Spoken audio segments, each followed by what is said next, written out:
بسم الله الرحمن الرحیم. سلامونه او نیکی هیلې ګرانو محصلینو، ورځ مو نیکمرغه. نن مو د پیسو اقتصاد دوهم درس ده او په دې دویم درس کې د نن ورځې عمده موضوعات د پیسو اقتصاد په مخینه باندې بحث کوو نن، چې دا زموږ د یو اساسي او مهم بحث مو ده. نن د پیسو اقتصاد مخینه څه شی ده، او دوهم درس مو په افغانستان کې د پیسو د تاریخي بهیر باندې بحث ده.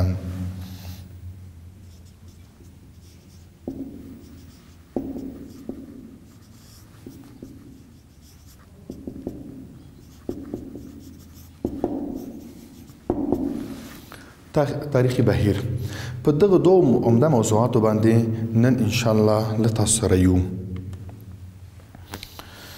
راځو اول لومړی درس مو د ورکړې سیستم تکامل او یا د پیسو اقتصاد مخینه. د پیسو د دندو او په بیلابیلو دورو کې د پیسو د شکل د ښه انځورین لپاره باید د ورکړې سیستم تکاملي دوران مطالعه کړو. د ورکړې سیستم تکاملي دوران دا باید مطالعه شي. یعنې څه وایو چې د پیسو د پیدایښت چې کله پیدایښت شوی دا د انسان د پیدایښت سره یو ځای رامنځته شوی. له کوم ورځې نه چې انسان پیدا شوی پیسې هم پیدا شوي دي، مګر شکلونه د هغه نوعیت دی متفاوت وسره، یعنی ورځ په ورځ تغییر کړی تر نن حده پورې. سوال به دا وي چې آیا په پخوا زمانو کې به هم په همدې شکل باندې پیسې وي؟ نه، پخوا زمانو کې په یو شکل تر نن حده به دا د ورځ په پیړیو او پیړیو را په دې خوا ورځ تر بلې تغییر وکړه چې نن ورځې دغه یو شکل چې تاسې ګورئ دا یو شکل اخیستی ده.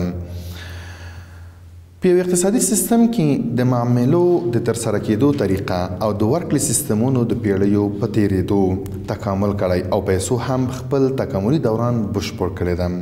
یعنی څومره چې اقتصادي سیستمونو کې معاملات ورځ په ورځ ګړندی ده، په عین شکل باندې د پیسو دغه تکاملي دوره د وخت په تېرېدو سره د یوې دورې نه بلې دورې ته هم تغییر کړی ده. هر هغه شی چې د پیسو په توګه استفاده کیږي باید ټولو ته د منلو وړ وي او هر کس یې باید د توکو او د خدمتونو په بدل کې ورکړي. څومره اکثر علما په دې باندې دي چې کله موږ په دې باندې بحث کوو چې پیسې، کله چې د پیسو څخه بحث کوم نو دغه باید یو څو نقطې له ځان سره باید ولري. دغه تعریف اول دا ده چې کله چې د پیسو څخه موږ بحث کوو چې دا اول قانوني باید وي. قانوني باید وي. قانون دوهم د دولت لخوا منل شوی وي.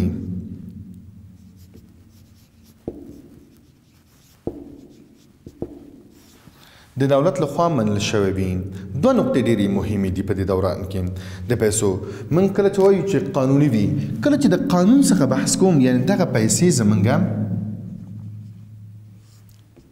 دا پیسې قانوني باید وي، دولت لخوا منل شوی وي. نو کوم چې قانون بحث کوم یعنی د منلو وړ وي. د منلو وړ وي، ټولو لپاره باید د منلو وړ وي او قانوني وي او اعتباري وي. دا یو اعتباري او قانوني سند د پیسې چې دولت لخوا د تبادلې د وسیلې په توګه پیژندل شوی ده. د ورکړې سیستم تکاملي او یا د پیسو د اقتصاد په مخینه کې د پیړیو را په دې خوا د تغییر وکړم. خو دا څنګه تغییر وکړل؟ په لومړي سر کې څه شی و؟ موږ یو لنډ بحث دلته لرو. اول دا چې د پیسو فلزي سیستم ده. په لومړي سر کې پیسې د یو فلز شکل درلودل. یو د پخوانیو سیستمونو څخه فلزي سیستم ده چې دغه فلز د خپلو خواصو له مخې ارزښت درلوده. څنګه ارزښت درلوده؟ مثلا طلا او نقره د ارزښت درلوده او دا داسې ارزښت درلودل چې د نورو فلزاتو تفاوت درلوده. زنګ نه وهل کېده، دا نه خرابېدل، دا یو خاص ځانګړتیاوې دي درلوده. پیسو دغه فلزي سیستم چې کله موږ بحث پرې کوو، یعنې دا یو خاص خصوصیات درلوده. د خپل د خاصو خصوصیاتو له مخې خلکو کې یو اعتبار درلوده، خلکو ته یو ارزښت درلوده. مثلا ما دلته تاسو لیکلي دي چې طلا او نقره دا هغه دوه غول چې په پخوا په زمانو کې د پخوا په پیړیو کې د یو قانوني غول د پیسو په شکل د تبادلې په شکل خلکو سره ول او دا د تبادلې په وسیله په توګه استفاده کوله. خو د هر هیواد جول په هغه وخت کې د مغه هیواد لخوا دغه منل شوی و او ټول لپاره د منلو وړ و. دوهم وروسته له دې نه چې موږ وایو چې کاغذي فلزي غول له فلزي څخه وروسته مو کاغذي پیسې وي.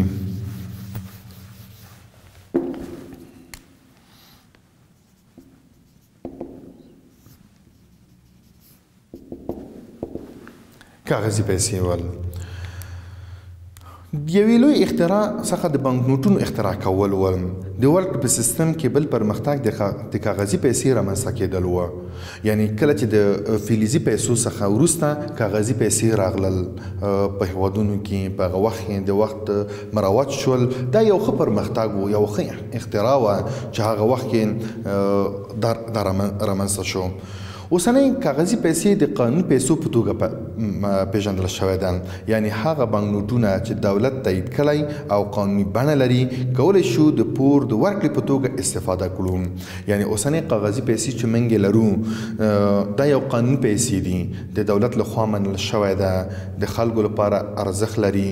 موږ مخکې ویل چې د پیسو ارزښت په لومړي درس کې مو وویل چې هلته د پیسو ارزښت یو بهرنی ارزښت لري، یو داخلي ارزښت لري.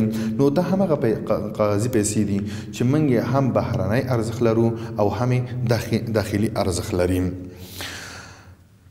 بانکنوټونه او سکې، د سکې په نسبت یو څه درته واضح کړم تاسو ته دلته چې موږ د کله چې د بانکنوټونو او د سکې په نسبت ګټور ده، ځکه چې کاغذي پیسې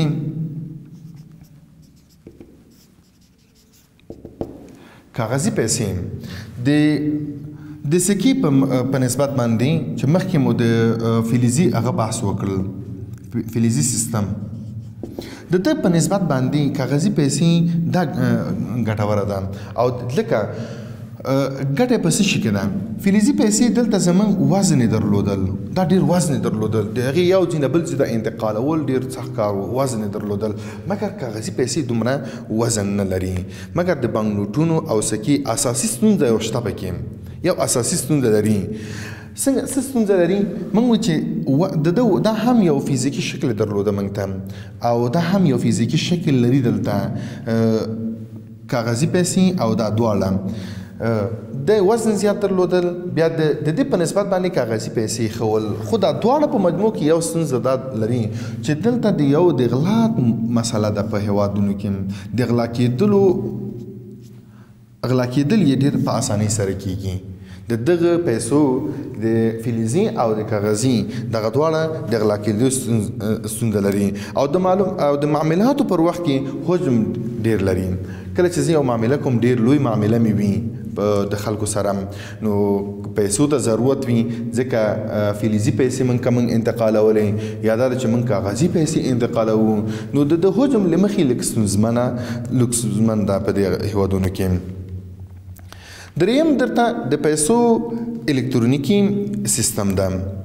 د پیسو الکترونیکي سیستم د ستونزې د حل لپاره بل ګام چې دغه ستونزې پیدا شو په هیوادونو کې، د دغه ستونزو د حل لپاره بل مهم ګام هغه د نوي بانکدارۍ پراختیا ده او د چک کارولو هم تر یوې اندازې د بانک نوټونو ځای نیولی ده.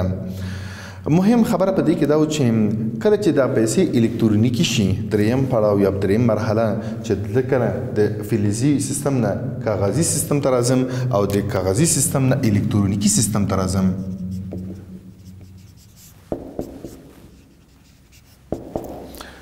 الکترونیکي سیستم ته راځم نو دا یو ښه پرمختګ و په هیوادونو کې چې دا رامنځته شول پکې چک د ورکړې حوالې یو ډول ده چې د معاملاتو د ورکړې پر مهال کارول کیږي یعنی کله چې موږ چې الکترونیکي حالت رامنځته شو په هیوادونو کې نو بیا دا یو ښه هغه چکونه خلکو ته ورکول کېده چې دا د حوالې د معاملاتو د ورکړې لپاره خلکو معامله کوله یو چک به امضا کړل وبه یې لیکل در به یې درته چې تاسو هغه واخلئ د کمپیوټر او د پرمختللې ټکنالوژي پرمختګ سره د ورکړې سیستمونو د سازماندهي لپاره غوره لار رامنځته شوې ده چې ټول وګړي د برېښنایي اړیکو له لارې ترسره کیږي څومره بهتره خبره وه چې کله چې په کمپیوټر پرمختګ وکړل ټکنالوژي مو پرمختګ وکړه د هغې سره د ورک د سیستمونو سازماندهي لپاره یو غوره لار رامنځته شوه چې موږ اوس کولی شو چې د نن عصر سره چې بدون له دنه چې زه عملا یو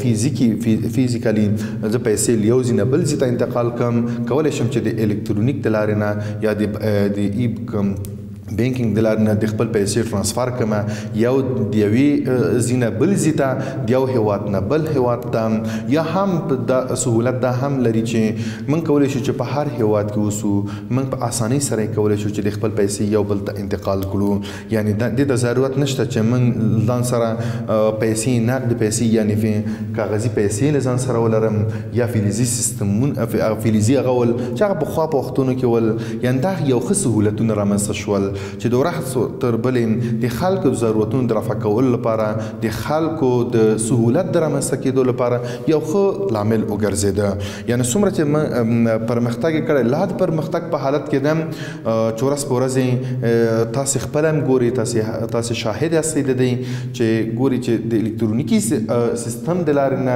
څومره اسانتیاوې خلکو ته یې رامنځته کړل کله چې موږ د چک بحث کوو دلته موږ وایو چې د الکترونیکي هغه کې چک بحث کوو دلته نو چک هغه څخه استفاده د چک څخه د استفاده د تادیاتو سیستم ته د اړوند لیږدولو د لګښتونو کمښت سبب کیږي او د اقتصادي چارو پراخوالی کیږي یعنی څومره چې موږ چک نه استفاده کوو دلته د الکترونیکي سیستمونو موږ استفاده کوو د لګښتونو د لیږدولو یعنی څومره چې موږ لګښت لرو مصارف لرو موږ د یو ځای نه بل ځای ته انتقال کې او د معاملاتو لپاره ډېر ښه د معاملاتو د پراخوالي لپاره یو بهترینه زمینه برابره شوې ده بل ګټه دا ده چې بانکي حسابونو ته په کتو د هر فرد لپاره په هر اندازه لیکل کېدای شي یعنی مثلا چې کله زه یو معامله کوم لیکم درته ضرورت نه وي چې زه څومره پیسې له کوم ځای نه راوړم څنګه یې کمه نقد پیسې چک یې درته لیکم څومره د ضرورتونه مې وي د هماغه چک کې لیکل کېږي مقابل جانب ته یا هغه څوک چې هغه چا سره چې موږ معامله لرو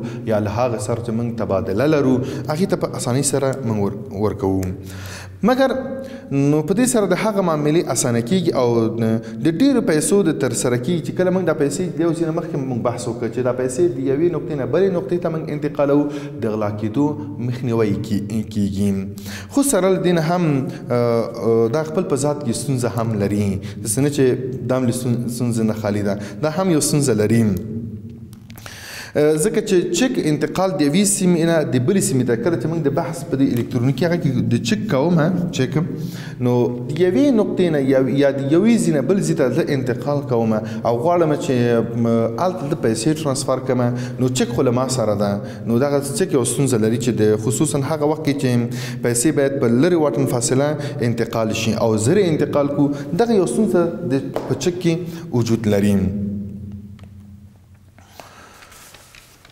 د الکترونیکي پیسو خصوصیات څه خصوصیات لري یو ډېر مهم خصوصیات تقریبا موږ دلته 15 خصوصیات مهمې درته ارائه کړی اول امنیت ده د الکترونیکي پیسو مخکې ویل چې امنیت نه درلودل کاغذي پیسې فلزي پیسې امنیت نه درلودل د غلا کېدو احتمال ډېر زیات ول خو د دې کې امنیت محفوظ ده بدون له تا نه بل څوک ټرانسفر کولی نشي او د تا په نوم باندې هر یو ته کارډ ورکول کېږي ډیبټ کارت لرو کریډټ کارت لرو مستر کارت لرو هر یو ته د امنیت هغه ده خوندي ده دوم ګړندی ده ګړندی څه معنا په دې معنا سره چې کله چې یو معامله کوم په اسانۍ سره ما سره خپل کارت وي ما سره خپل چک وي زه کولی شم چې په په لږ وخت کې خپل معامله یعنی څومره زر کېدلی شي زه خپل معامله د مقابل جانب سره چې د تبادله ده هغه ترسره کړم.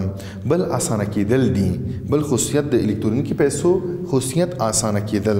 اسانه کېدل په څه معنا سره؟ یعنی زموږ په روزمره فعالیتونو کې اسانتیاوې رامنځته کړي وي. تاسو به بهتر معلوم وي چې په خارج کې که تاسو وي هغوی نه به تاسو پوښتنې کړي چې هغوی ټول معاملات په یو کارت پر اساس وي. که هغوی سوپر مارکیټ ته ځي، که هغوی هر څه ته ځي، هلته خپل معامله کوي د کارت پر اساس باندې. کارت وړي خپل ماشین ته ورکوي، هماغه د اکاونټ نه د دوکاندار یا د هغه څه چې چا سره خرید و فروش لري هغې ته ترانسفر کېږي. کم لګښت د مصارف ډېر کم دي، نو ځکه د انتقال مشکل نه لري، که لګښت نه غواړي، که لګښت یې کم ده. او بل د اشتباهاتو کمیدل دي. موږ کله چې پیسې له یو ځای نه بل ځای ته انتقالوو شاید زیات شي، کم شي، اشتباه وشي، نو د دغې الکترونیکي پیسو د رامنځته کېدو سره اشتباهات لمن کم شوي دي په معاملاتو کې. په اخر درس مو په افغانستان کې د پیسو تاریخي بهیر ده. په لومړي کې د تبادلې د جنس تبادلې پر اساس ترسره کېده، خو د وخت په تېرېدو سره پیسې رامنځته شول او دا بېلابېلې مرحلې طی کړې. اول په افغانستان کې د اریایانو په نوم باندې په اریایانو په زمانه کې په هغه وخت کې سکې هم پیدا شوي دي چې دا د میلاد څخه مخکې شوی ده. د میلاد څخه مخکې خبره ده چې اریایانو چې موږ کله دا قوم مطالعه کوو دا د میلاد څخه مخکې خبره ده، یعنی په افغانستان کې دا غول. دوهم بیا د غازي امان الله خان په دوره کې د لومړي ځل لپاره بانک نوټونه چاپ شول. د غازي امان الله خان په وخت د غازي امان الله خان په وخت کې بانک نوټونه چاپ شول. له هغې وروسته بیا داود خان په وخت کې نوي بانک نوټونه چاپ شول او د وخت په تېرېدو سره دغې بیا شکلونه تغییر خوړل، نوي بڼې باندې رامنځته کېدل. او خو په 1481 کال کې په 1481 کال کې په افغانستان کې د لنډمهاله عدالت جوړېدو سره سم د افغانستان بانک لخوا دغه نوي نوټونه چې اوس یې موږ ګورو موږ سره دي، له تاسو سره دي، دغه په 1481 کال کې چاپ شول. خلاصه د درس مو دا ده ګرانو محصلینو، د نن ورځې په درس کې مو مهم موضوعات د ورکلی سیستم تکامل او یا د پیسو اقتصاد مخینه وه. په دې مخینه باندې مکمل بحث در سره وکړم. د دوم د هغې نه بیا مو د پیسو فلزي سیستم مو بحث وکړ، کاغذي پیسې باندې مو بحث وکړ، د پیسو الکترونیکي سیستم باندې ول او د الکترونیکي پیسو خصوصیات ول، او په آخر کې مو په افغانستان کې د پیسو تاریخي بهیر باندې مکمل بحث وکړو. له توجه څخه مو نړۍ مننه.